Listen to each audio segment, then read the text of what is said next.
What's up, everyone? Welcome to the Mental Health Coalition's Instagram Live. I am Eyal Booker, and I am going to be going one-to-one with my beautiful girlfriend, Delilah Belle, Hamlin. We are going to be talking about mental health, her struggles with mental health, and how we navigate through that within our relationships. So I'm going to bring Delilah on and we will get stuck into the conversation. So thank you so much for joining us, and we hope that this conversation gives you some insight into, life with mental health and being in a relationship, and how we navigate through it and learn to, love every part of someone. So I'm going to bring Delilah on right now. Hey, what's up? What is up? So we are here. We're here to go one-to-one with Mental Health Coalition, and we're going to be talking. Get vulnerable, and we're just going to talk about, my mental health. Maybe Eyal's mental health. So we all have mental health, and that's like what I like to say is we all have mental health, but sometimes some people just struggle more. So Definitely. That's how I like to say it. I think I always like to refer to our mental health as like our physical health. The more we are on top of it, the more we're able to manage it, and the less we're on top of it, then sometimes the more out of control it can get. And I think Delilah, I think it's fair to say you're no stranger to mental health, and that's okay. Don't be shy. You could say it. You're no stranger to mental health and the struggles that you faced and your ongoing battle with mental health. And I guess we can get on to, how we met and our relationship and getting through a relationship with you struggling with mental health and me, finding things difficult in my own right. But in terms of mental health, how, what do you find that you kind of struggle with? Well, number one, I'm just reading everyone's comments, and they're saying that I'm glitching. Yeah, your connection's a bit bad. Your Wi-Fi isn't as good as mine. What do I do? I think if you just go off stay Wi-Fi? still. Should I go No, off I Wi-Fi? wouldn't. I would stay on Wi-Fi. No, you're okay now. I think you're fine now. I can't stay still like this the whole time. I'm not moving. No, but just don't move too much. Don't move. No, I have to move. You're glitching, but you're so beautiful. So it's fine. Wait. Like, am I glitch? Can we move on? Okay. Yeah, let's go. Right. So your mental health, your struggles. Where would you say that it started from for you, and where would you say it's at now? Oh, okay. It's kind of a loaded question. When I first started struggling with my mental health, I think I was about 8, but I didn't really notice it until I was 11. But yeah, so super young, and now it's for a lot of years it was like okay, but I think I've kind of reverted back. And so I've been really working hard on,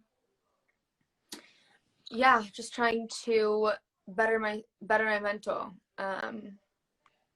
working with different therapists, psychiatrists, and just getting different opinions. And do you find that do you find that helps you being able to talk to someone, being open with someone, and just being honest? I think it's super important to be open, and to have that like support group when you're feeling a certain way, because you can feel so alone. Like even if you're with people and surrounded by people physically, mentally, like you can feel so alone. So it's really nice to talk to people, I've found. And I definitely am the type to ask for help when I need help, or like when I come to a certain point where I'm like, wow, I really need help. Like I Yeah, need to I get think my, like I need to reach out to someone, or I do something that's like a cry for help, and then, people tend to come in and help. But yeah. yeah, I think I can vouch for that. Um, I can vouch for that. No, just that you reach out for help, or you get to a point where the people around you, I guess me included, will express our concern and approach the situation in a way that hopefully gets you the help that you need. Maybe I'll just like tell you guys a little bit of a background. Ooh, Yeah, I sorry. think you There's a should buzzer. definitely. I'll just tell you guys a little bit of a background of like what I kind of struggle with. Definitely. I think everyone struggles to a certain extent. But when I was 11, I was diagnosed with pandas disorder, which is like, I can't actually explain it. You're gonna have to like look it up because I don't understand. But it's some neurological disease where you have an infection in your body, like strep, let's say, or Lyme disease, and it goes in to your brain in some way. Thank you. Sorry. And then that kind of triggered a lot of like a lot of neurological issues in me. So I would start having panic attacks when I wasn't like scared of anything. Like I would just have random panic attacks, and it started like trauma and just like, yeah, panic, anxiety, OCD about certain things, and that was really scary. But yeah, I kind of like I treated it, but I feel like it's kind of come back. So recently I have gone to see a doctor, and I've seen multiple doctors, but I went to see a doctor who specializes in pandas and pans.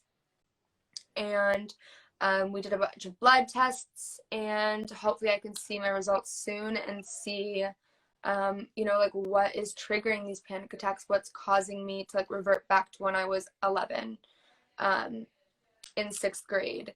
And then I also struggled like with depression. That's just like, that just, I don't know. I struggle with depression. And that's not fun. What else? What else? Yeah, so that's basically it. And I have anxiety. But it's definitely the panic disorder that is something that I'm like really struggling with right now. So I think, yeah, So I was going to say, I think it's fair to say, the panic disorders and the panic attacks. So for anyone watching this, we are together in London, but we are not together because we're doing this live separately, so we can be split across 2 channels. But I think it's fair to say that recently you've been struggling with your panic attacks. I think more so in our 2-year relationship than you have done since I've known you. And yeah. what is that like? What is it kind of, what does it feel like when that happens? Well, it doesn't feel nice. It's kind of like a full body, like it's hard to explain. My body will shut down kind of. I'll get really like hot in my ears and my head, and my chest will get really tight, and I feel like I won't be able to breathe, and the air will feel like really thick, and then I'll just have to cry, and I feel like crying is like a release.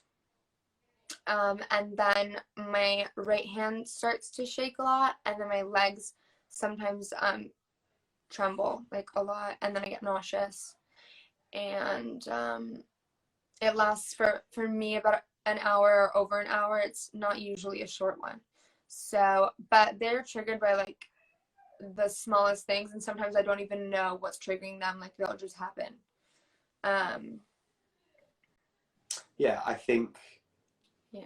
I've seen them firsthand, and they're not nice to witness. As someone that's never felt a panic attack, never struggled with panic attacks, it's not something that I can comprehend or truly understand, but by being with you and seeing how it makes you, and you know, the way that you are when you're having one is a scary and uncomfortable thing to see. Not uncomfortable because I can't, the way uncomfortable because I don't know how to help you, because you're not, you know, within that moment in time you become well, it's something. like it's like something has taken me over, and Yes. it's like I'm just yeah, if you don't have panic attacks, it's so hard to explain like the actual feeling in the moment of like what is happening and what's going through your brain. And so yeah, and I think it's like, if anyone watching here, like if you do have a boyfriend or if you do have a significant other who is there for you when you are having, you know, a panic attack, it's really scary because I feel like he thinks I'm crazy. I know you're here, but I feel crazy. So that in the moment, I'm like having my panic attack, but I'm also overthinking it, overanalyzing, and thinking that he's thinking I'm crazy. So I there's a don't think lot you're crazy. to unpack Let me here, just but put that one out there. say that again. I said I don't think you're crazy. Delilah will always turn to me before, during, or after, whether it's a panic attack or, you know, like anxiety attack or a spout of being depressed, and she will kind of turn to me and say, you know, like, you think I'm crazy, and I think for me, although I don't suffer near as, you know, badly as you do with mental health, I do not think you're crazy. Quite the opposite. I think you're even more human for feeling and for accepting and for voicing the way that you feel. So I don't It's think you're just crazy. like, what? So I don't think you're crazy. Okay. I just feel like if people see me having a panic attack, it's like, it's just a scary sight. It's not nice. 100%, 100%. And But if then someone I that doesn't know overanalyze. you, you know, if someone Right. that's never met you before and sees you having one, they might think, oh shit, what is going on? You know, like, but ultimately you're not crazy. You are dealing with something that nobody really can relate to, because they're not in your mind, they're not walking a day in your shoes, they're not in your body. They don't feel what you're feeling. And I think it would be crazy to assume people think you're crazy, because you're not. And everyone's fighting that battle that people know nothing about.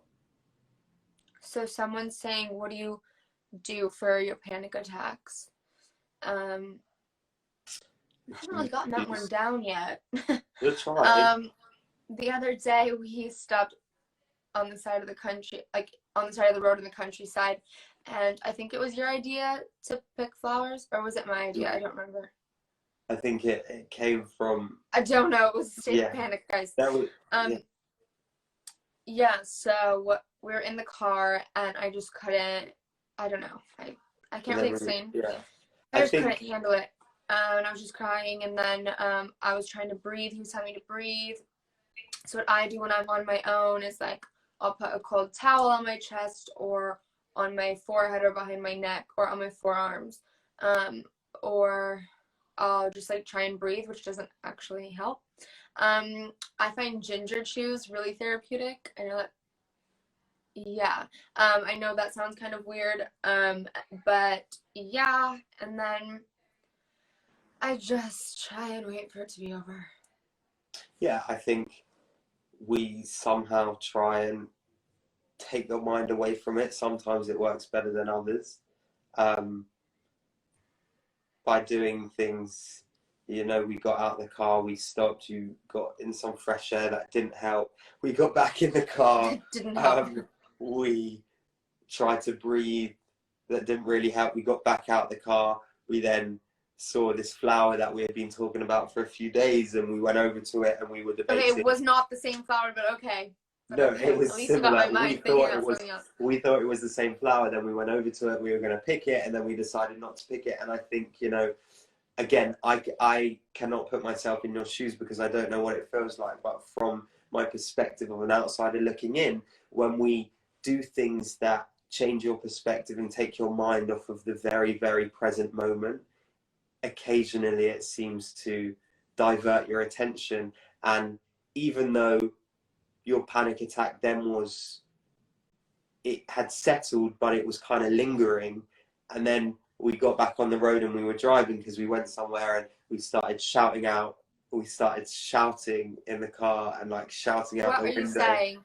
He said to me, you have to shout and say, I'm going to be okay. Guys, I'm kind of feeling a little panicky now. I'm just going to let you know.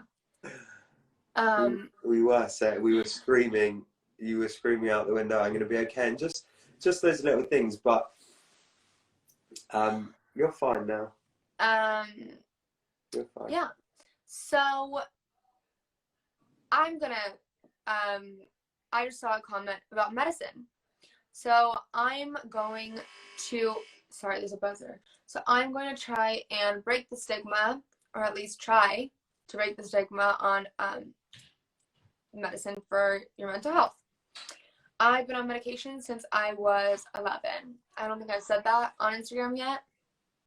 But I have, and recently it's been really tough because my doctor wasn't coming in contact with me or the pharmacy, so I was off my medication. I got off of it so abruptly to the point where my body went into shock, and it wasn't just one medication, it was probably like 5 different medications, low dosage of like 5 different medications, but I came off of them so quick because my doctor wasn't responding.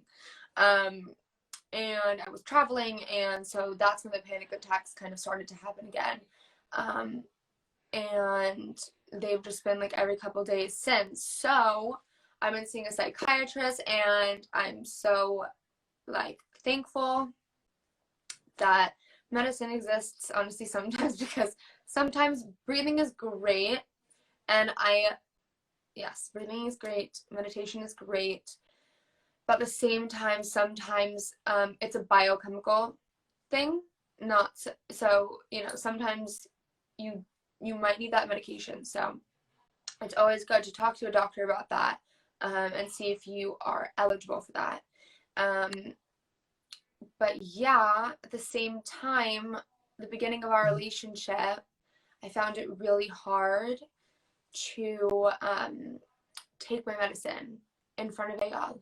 So I remember we were in Italy on a road trip, and I went into the closet and I kept all my medication in this one bag. So I would take my medication in the closet so that he wouldn't see and wouldn't think that I was crazy, because I'm like popping like 5 different pills before bed. He's probably like, okay, I'm dating a crazy person.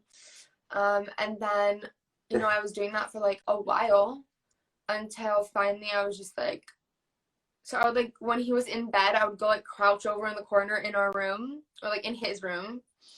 And he'd be like, what are you doing over there? And I'm like, oh, nothing. I'm just like taking my pills.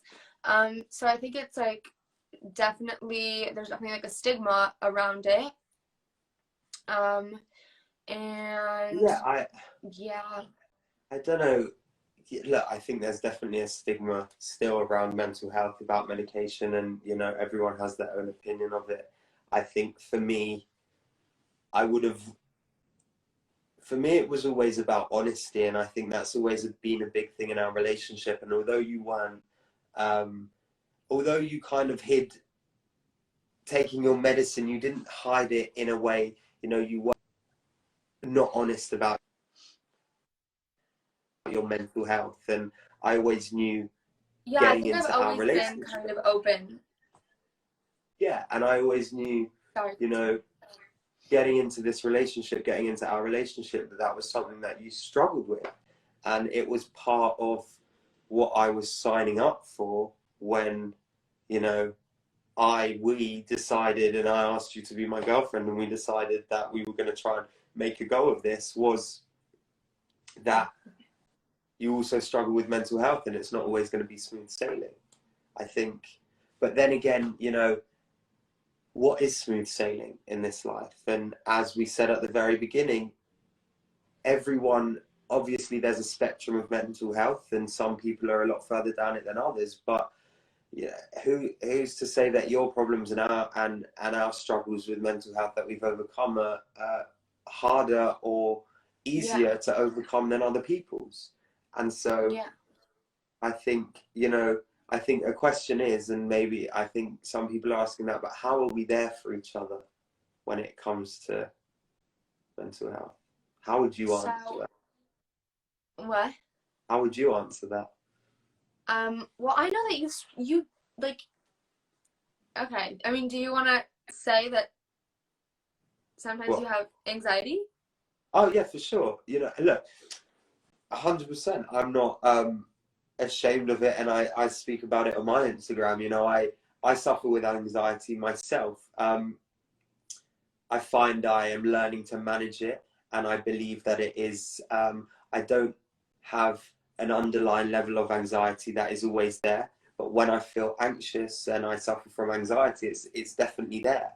Yeah, and I can feel it, I can see it. So when I can like feel his energy, some people hate that word, but I'm an empath, and like I can feel people's energy, and like if he is having like anxious energy, I can feel that. So I'll go up to him and I'll be like, "Are you okay? Like, what's going on?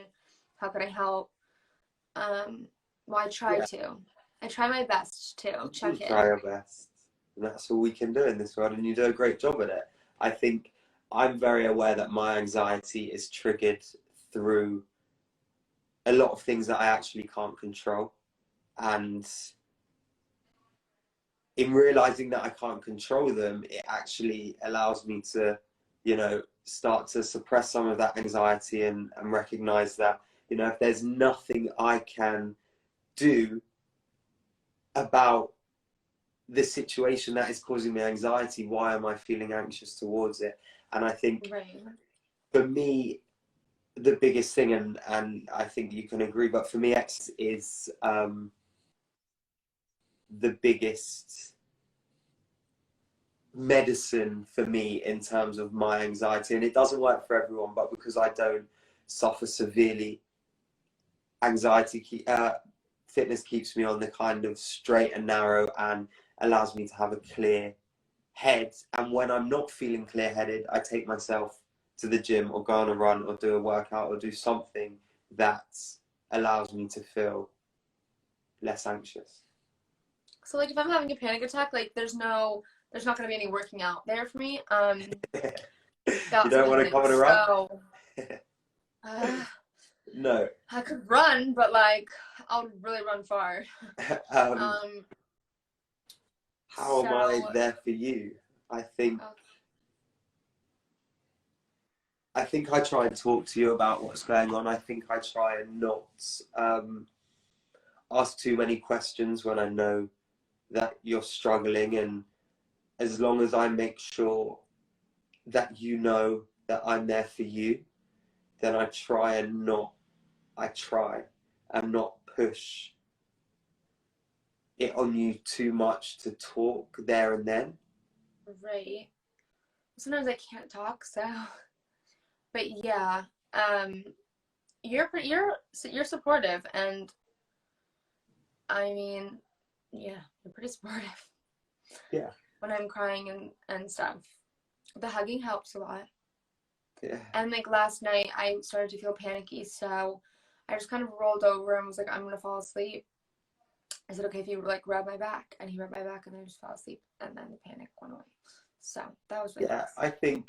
I think within a relationship, I think it's quite key, if any of your partners struggle with mental health, is to recognize the things that aid them during that time that they're struggling, and kind of be a bit selfless and do the things that serve them in order to help them through that point and make them feel better. And I think everyone's like remedies as such are different, and things work for different people. So what we found work in our relationship might not work in yours, but I think it's trial and error. You know, at one point I would try and ask Delilah, "Are you okay? Are you okay? Are you okay? Are you okay?" While she was struggling with something. And trust me when I tell you that didn't necessarily help either. Because Are you it talking was about like, before? huh? Are you talking about like last summer? Yeah, I'm just talking about generally in our relationship, you know, when we first got together, and because I didn't fully understand what she was suffering with, and I didn't know whether it was a me thing or whether it was a her thing. And so, you know, I'll be asking, "You okay? You okay?" And actually it's like, well, no, she's not okay, but yes, and I don't want to talk about it now, so just be there and kind of shut up. Right. And you know. Right. Um, How has quarantine impacted your mental mental health. health? Um, for me, it's really brought out my OCD. I was having really, really, really bad OCD about COVID, like last year, and then I kind of this year as well. I really wouldn't leave the house. People would be having like little secret parties, and I'd be like, we are not setting foot in there. We are not going in there. Like I was like, we were like gloved up, masked up. Every time I got home, I was like, you have to wash your hands, and I want to watch you scrub. Like it was like it was very like OCD, because I felt out of control. Um, Interesting comments. How about you? Might be an unpopular opinion, but I actually found it quite good for my mental health in a sense. Oh, I didn't know that. No, I I didn't know did. that. The career path that I chose and the things that I did meant that from about close to 3 years ago up until the start of COVID, my life was running at a million miles an hour, and I was going from here, there, everywhere, Yeah. to event, to, you know, interview, to shoot, to job, to this, to that. And I never gave myself a moment to breathe. It's And so overwhelming. when COVID allowed me to, or, you know, like handcuffed me and restricted me so much that I just had to take some time out, I actually found it was difficult to go from, you know, living such a fast-paced life to not, but it allowed me to really take a moment for myself to reflect on the past couple of years that I've had, to reflect on the good and the bad things, the things that I've struggled with, and just to take a moment and put things into perspective. So overall, besides, you know, the fact that we're in a long distance relationship, and the fact it's I actually found it was quite I found quite a lot of self-discovery within it, and I'm grateful for that. Yeah. But Definitely. yeah, it was interesting. And so I think it's fair to say trolls are a big one, that, you know, internet trolls, we both face them. Honestly, like right now, I'm gonna be super honest. That's like the least of my worries. Like honestly, I used to really care, but right now, yeah. I mean, don't get me wrong. I definitely did look on the Daily Mail and read the comments, but I found myself laughing. Bad idea. Okay, and I've I thought always that was a told you good that's a sign. bad idea. Okay, wait, but I found myself laughing at one of them. And then I was like, okay, that's a good sign. Like, we're making some progress here. But I used to, like, on Instagram, like, you could block people's, or like, you could block certain words. So I would go in and I'd be like, okay, they can't type this word, this word, this word, because, like, it was just, like, rude. So I would, like, block those words. The words would still pop up. So You can Instagram, I still don't know. do that. It wasn't working, though. But, yeah, I don't know. I kind of just, what do you think? It's at least in my worries right now. I But struggle with it. yeah. I struggle with it, definitely. It comes in waves, and sometimes it's non-existent, and other times, you know, you say one thing that someone doesn't agree with, or you know, you post this or you post that, and all of a sudden there are people coming for you. I find it tough to deal with at points, because I think social media is one of the most incredible tools, but you know, you still don't know me. So for you to cast your opinion or your judgment in my DMs, and you know, take the time to send me such a judgmental message, Yeah. I I find it like mind-boggling, because But I think it's just their insecurities, like they're projecting them onto you because like they don't know you. for sure, but to So take the time to do that, how deeply could I have offended you? Do you know what I mean? Like, it's not that deep. it's their internal Of course, issues. but I guess, you know, in a sense, we're all searching for validation in some way, and then all of a sudden people come for you for what you're doing. I get affected by it, and don't get me wrong, I can pull myself back out of it, and generally I'd like to think I'm quite a confident person, but you know, like, when I see a comment that I don't want to see, it creates that train of negative self-talk in my mind, to then Yeah. agree with maybe what that person's saying, or you know, how, whether they think I'm ugly or whatever they want to say. It then Well, you're not creates ugly, so that negative self-talk within my mind that, if I don't control, will spiral. yeah. Um, I think it's definitely something that we need to work on because you are so amazing and it's just their insecurities that they're projecting. Like they don't know you. How can they have formed opinions? You know, they're just projecting what they're feeling. They're seeing someone. They're insecure about something, and that's just it's jealousy and it's cowardly. So Yeah. yeah. So I've got another question. I've got lots of questions, even though Oh you're my my god, girlfriend. I'm literally having a panic attack. No, breathe, And I'm breathe. gonna be super honest, everyone. Growing, I've been having growing a panic up, attack for the past 15 minutes, so I've been doing really well. grow, Okay. growing up, did your parents talk to you about mental health? Did you have a perspective on mental health, and did you understand it, or was it something that you later understood? Well, I kind of struggled. I started struggling when I was younger, so I think it was more of like me trying to tell them what like mental health issues looked like. Mm. Because like I said before, everyone has mental health. Everyone has mental health. It's just like some people struggle more or have certain issues with it, or have neurological imbalances. You know, I don't know how to word it correctly, or biochemistry imbalances. Um, and that's totally fine. It's scary and it's there's a lot of stigma around it, but it's totally fine. You just need to get the right help.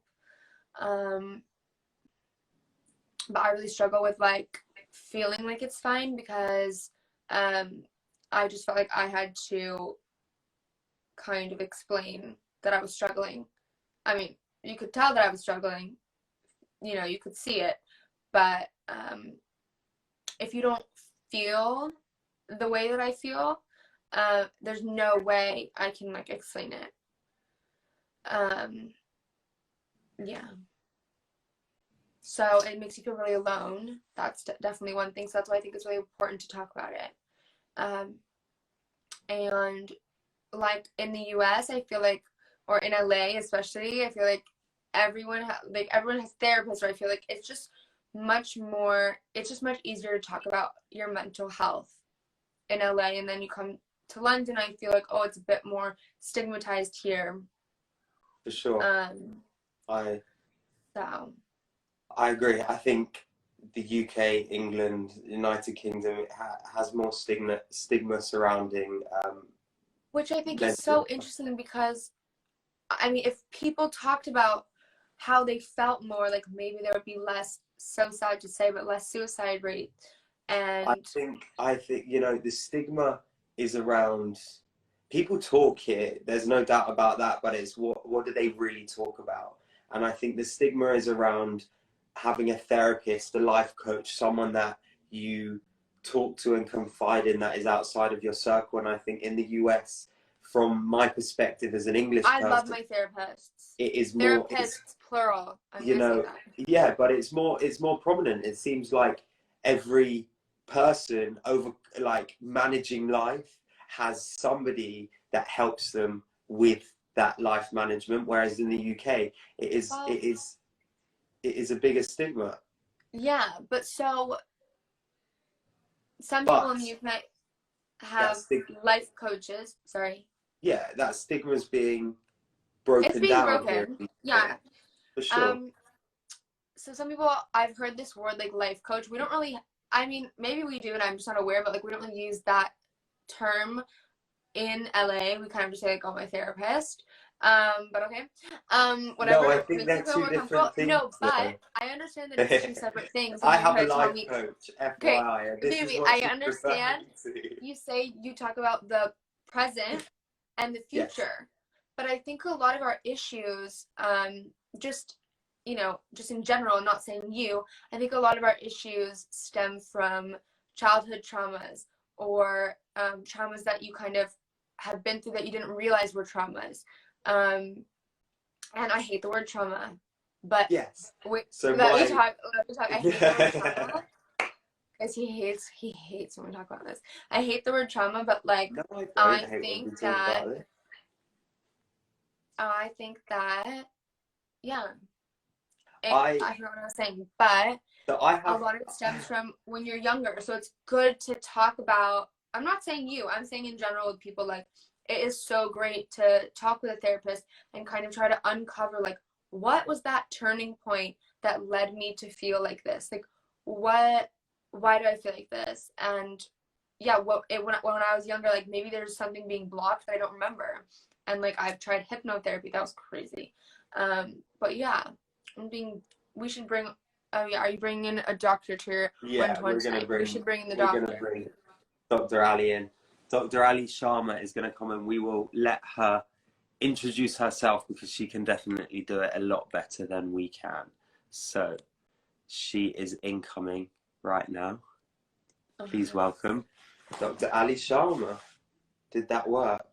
No, let's do that again. 1 second. Here we Oh go. yeah, it did work. Oh, it Hi. did. Hi, nice to meet both of you. So I have been listening intently to your conversation. And before I start anything I say, I have to say this is for medical advice. It's not for medical advice, for informational purpose only.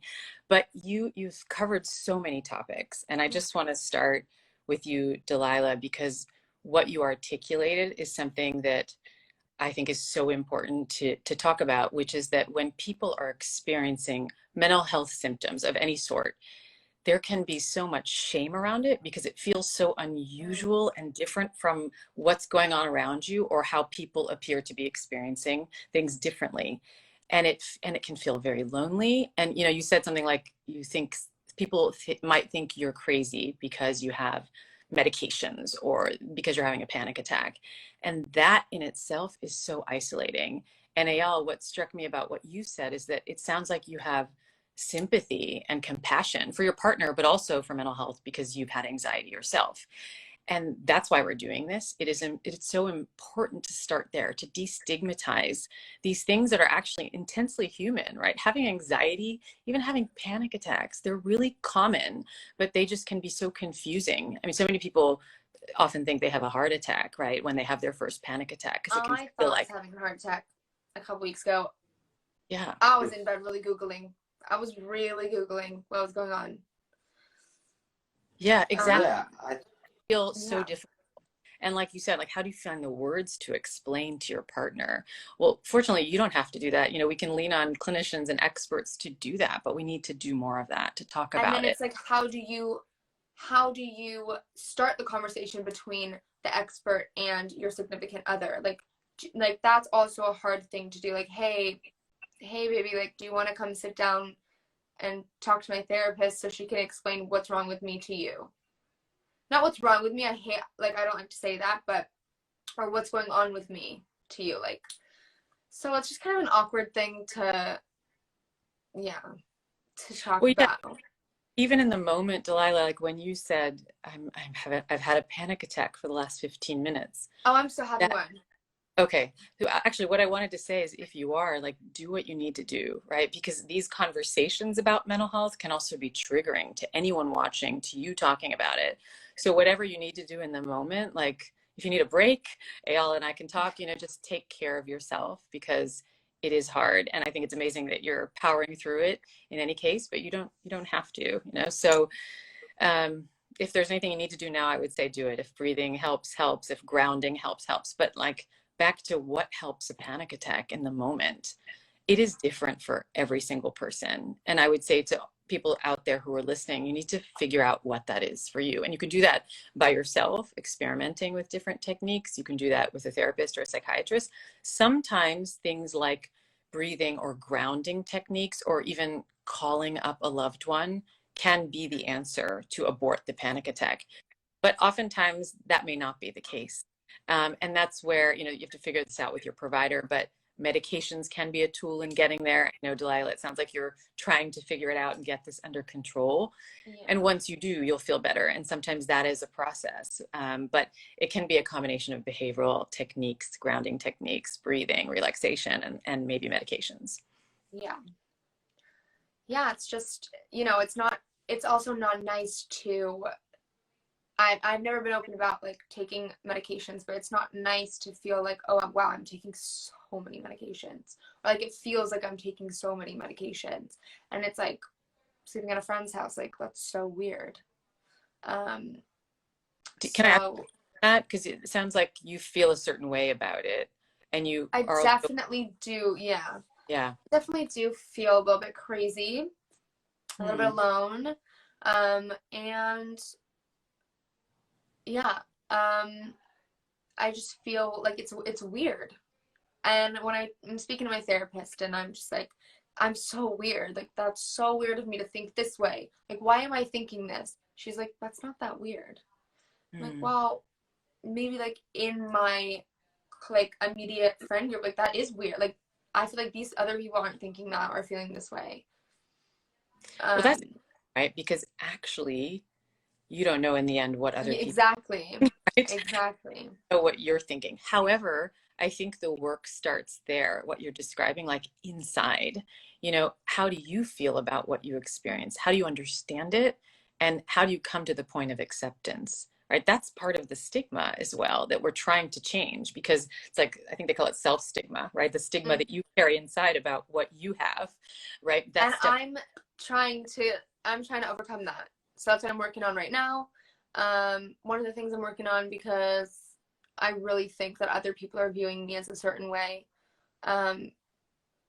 Because I don't know, yeah, I just do. So I'm working on that. But I saw someone was saying that like having a couple of therapists is expensive.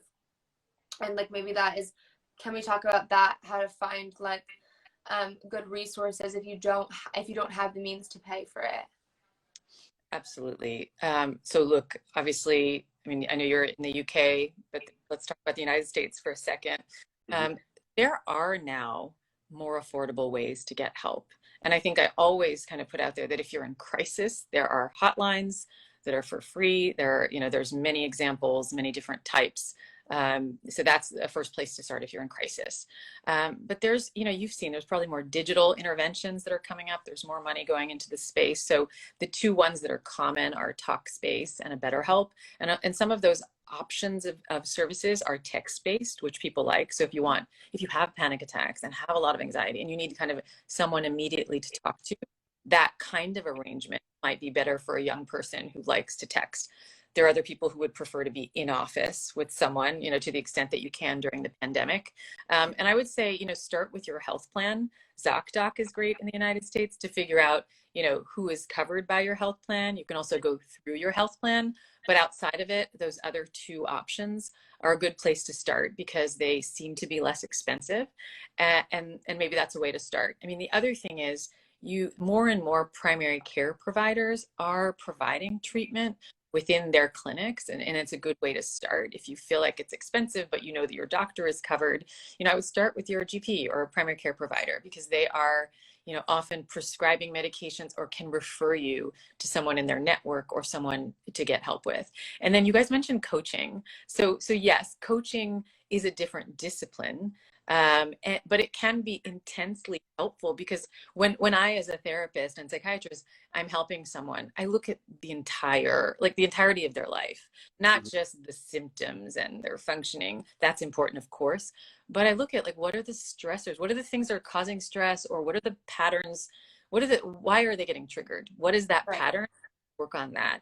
And, let's say it's something to do with your work and there could be an enhancement there, then coaching is great, or some other aspect. So you really have to look at the person holistically. What are you so I found an amazing woman in LA who basically manages mental health. So she finds the right therapy for the right person. And I don't know if not everyone can afford this, but she can place you with someone, and I'm sure there's other places like this. She can place you with a therapist who caters to your needs, or a trauma therapist, or a hypnotherapist. Yeah, such a right services. And that's so I thought that was really cool. Yeah, and I see it more and more common. For example, there's a couple more options. If you're in New York, there's something called Valera, which is covered by most health plans, but they start with a coach who then goes to a therapist and then to a psychiatrist if you need it. Or there's another digital telehealth company called Doctors on Demand, and it's the same thing. They figure out what you need based on that consultation instead of you figuring out what you need, which most people often don't know. What's a psychiatrist? What's a therapist? What's a coach? I understand, even trying to differentiate between the two, or between the three or the four. There's so many different words, terms, abbreviations that it can be quite confusing. And so from your expertise, are you able to kind of tell us what's what and what, Yeah, or the basis of it? Okay. Or what the definitions? Yeah, let's start with maybe maybe severe or acute symptoms all the way down to self-care. So the indicators I use and us as clinicians use, if your functioning is impacted, meaning you're not you, the you that you normally are because of the symptoms that you're having, that could be a disruption in sleep. And then if sleep goes, everything kind of falls apart, or if your concentration is impacted, you can't do your work, you can't be a student, you can't be a mom. So I like to look at those indicators. If your functioning is impacted, I would say get a medical evaluation, which could be PCP, GP, or a psychiatrist if you know that there's a significant mental health component. Because like you said, Delilah, you have PANDAS and then you develop mental health symptoms. We know the physical and mental aspects are very linked. So it's really important to figure out, all right, is there any medical rooting to this? So that's the most serious, to start there. And of course, if it's an emergency services, right? And then let's go a step down. If you have symptoms where they're popping up and you notice a pattern, but you can still work and manage in your life, it's not impairing your ability to be you, then I recommend, and you feel like there's an emotional component, right? Your emotions are stronger than they should be, or erratic, or coming out in different ways, then I recommend a therapist. And the therapist can help figure out, do you need to go to a psychiatrist or what? If you're not having let's say a pattern around emotional health, but it's specific things in your life that you want to work on that are unrelated to emotions, but maybe more relating to dissatisfaction, you could consider a coach. They're not medically trained. They're not trained as a psychotherapist, but they have a great skill set to help people in certain areas. So that's a general kind of way. And then there's self-care stuff, right? breathing, relaxation, exercise, nutrition, not drinking a lot, not doing a lot of drugs, that we can all do, right, daily. And I hope Delilah's okay, just our step away. But if she is, it's okay. I think she's okay. I think so. Right. She'll tell us if she's not, I think. No, I think it's interesting what you said about self-care. I think deep down and truthfully, a lot of us know what is good for us and what is bad for us, and what allows us to feel the best version of ourselves and what doesn't. And I think it can quite often start in that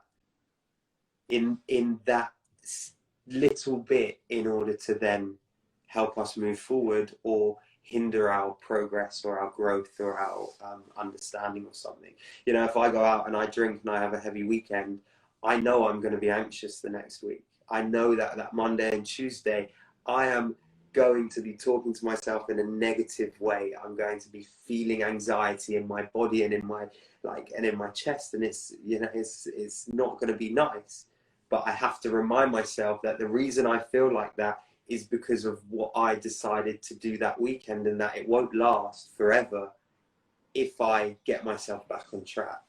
And what you described, that is a common pattern, which it's good that you notice the connection. A lot of people don't realize that connection, that you may go on a binge or drink alcohol, and then the days after, right, that there is anxiety or depression, and that is a common pattern. And so often I tell people to write a journal or just take notes and figure out what your pattern is. Are you more vulnerable after drinking? And it becomes a cycle, and then you get yourself feeling good again. Then the weekend comes and you're influenced by your mates, and then you go out again and you start it again, and it becomes like a never-ending cycle that you have to break. But I think it's about becoming self-aware of that.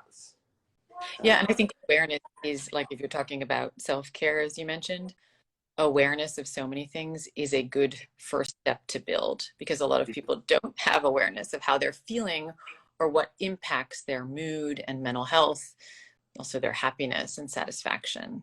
And that's, you can start with a coach, you can start with a therapist, or just trying to do exercises on your own. Mindfulness, exactly. Someone said that in the comments. Sure, yeah, someone's just mentioned that. And I think a question for me is, if you could, it's going to be a hard question and you might not have an answer, but if you could recommend something for everyone to keep their mental health in check, what would it be? That's a good question. So I'm going to answer it a couple different ways, because that is a big question. Yeah, I would say the first thing is to create space for yourself to feel your emotions.